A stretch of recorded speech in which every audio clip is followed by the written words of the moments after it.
appreciate you speaking for that teacher role. And we're going to have a few more minutes for the rest of our panelists to check in about what concerns and transitioning into that, what can we as educators do. So thank you for speaking to both.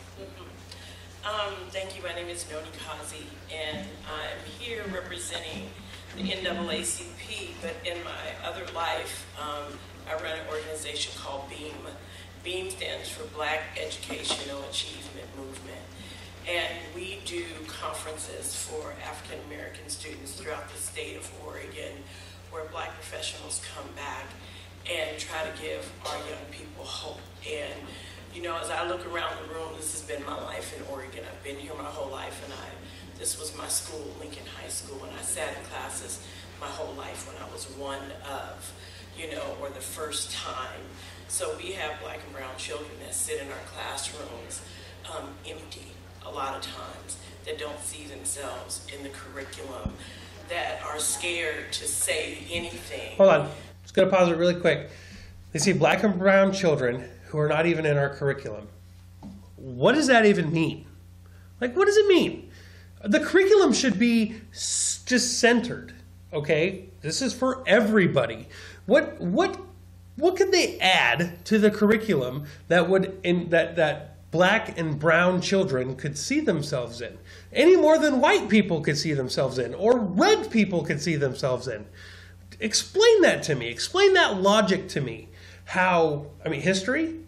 Do we not spend enough time on civil rights or this slavery or the Civil War or the Mexican-American Wars or what? Immigration? Maybe we should spend some time on immigration. Again, it has nothing to do with color. It's history. How can you include color in math or English or any of the other subjects? Science.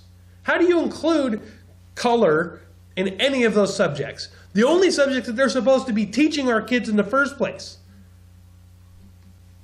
Moving on.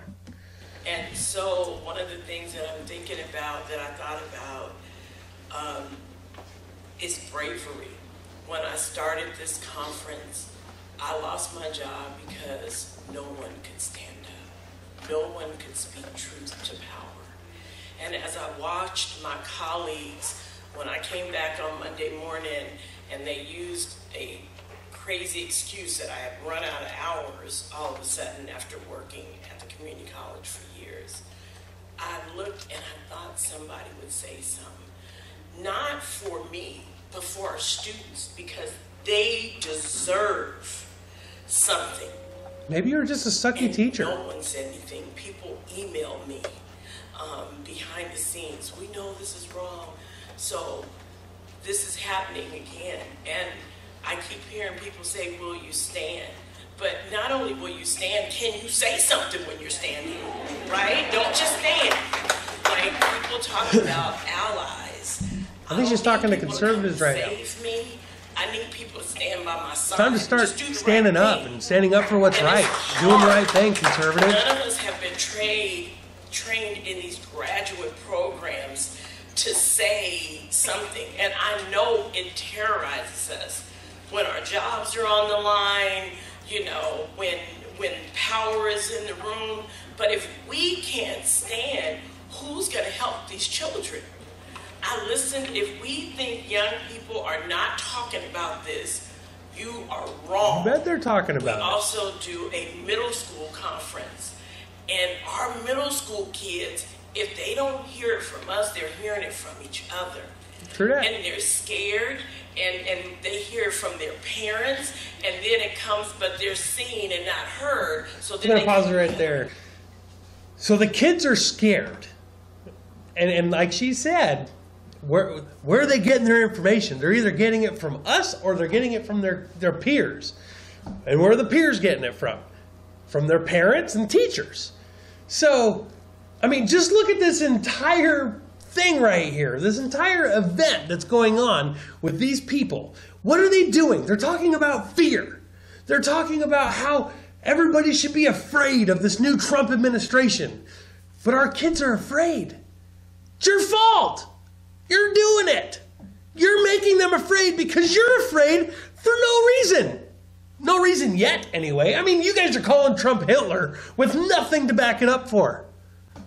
Again, when I say you guys, I mean liberals, all right? So, I mean, these social justice warriors are afraid. They're preaching hate. They're preaching fear. But our kids are afraid. It's your own fault. Moving on. Talk. I need our educators. And I know that 90+% of our education teachers are white. I need our teachers to stand up. And if you don't know, go ask somebody, read a book, do whatever it takes. 90% of our teachers are white. Could that be because our students, black and brown students, people aren't going to school for teaching? How's that a race issue? I can't think about an English paper when I know just at the next school that they're rounding up kids or they're taking people off of planes and what's going to happen to me and I'm going back on a boat to Africa. I ain't never been there. And if you don't... All right, hold on. Are you kidding? Are you kidding? This is what I'm talking about. This, right, just displayed right here for you to see. Right there. That's on the, I'm afraid I'm going to be put on a boat and sent back to Africa. I ain't never been there. Nobody's going to put you on a boat back to Africa. You're an American citizen. You were born in the United States. Therefore, you have a right to be here. You have a reason not to be deported. Unless you're a traitor or something. I don't know. And then you're just going to be in prison. But, I mean, you're not going to get deported. There's nowhere for you to go back to. You're an American. Just because you're a black American doesn't mean that your home is Africa. Your home is America. All of these people sitting at this table, black, brown, doesn't matter. You're all Americans. And this is what's wrong with America today. Because for some reason, people think that America is only for white people. No, it's not.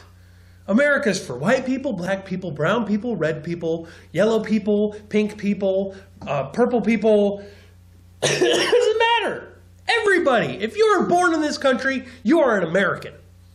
Doesn't matter what color you are, what religion you are, anything. That's what makes America great.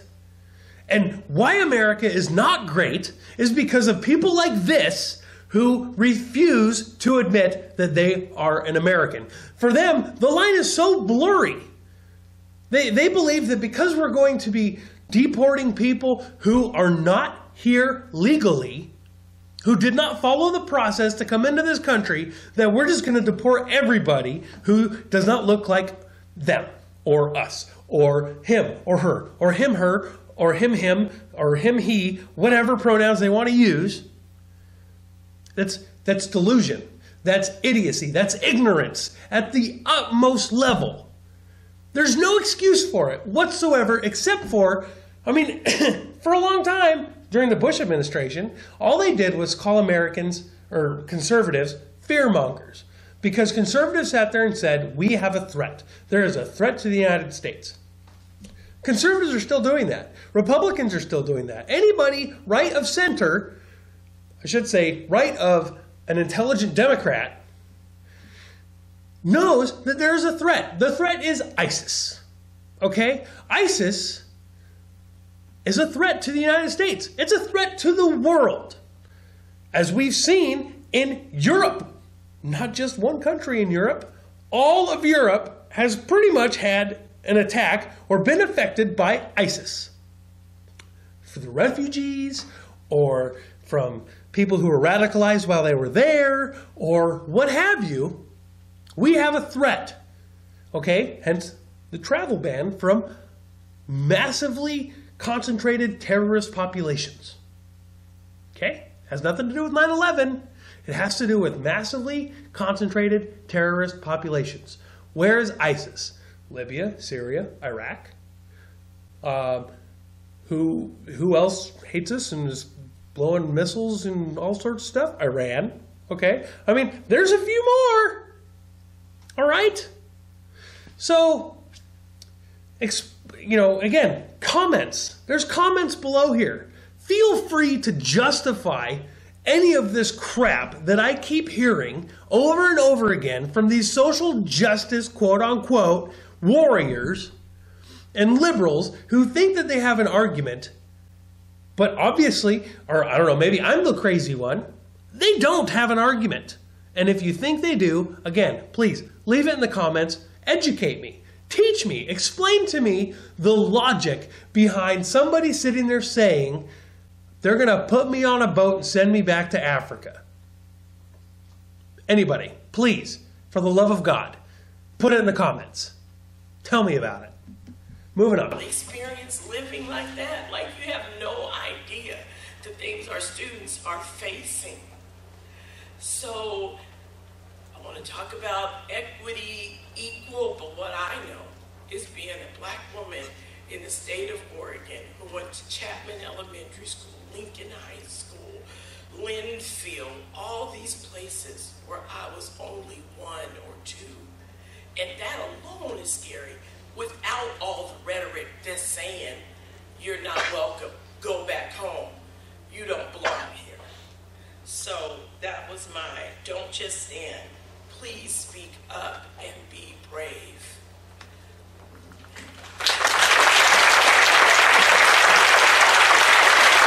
I mean, really, justify anything that she just said. Sure, there might be isolated incidents where it matters or where it happens, but no.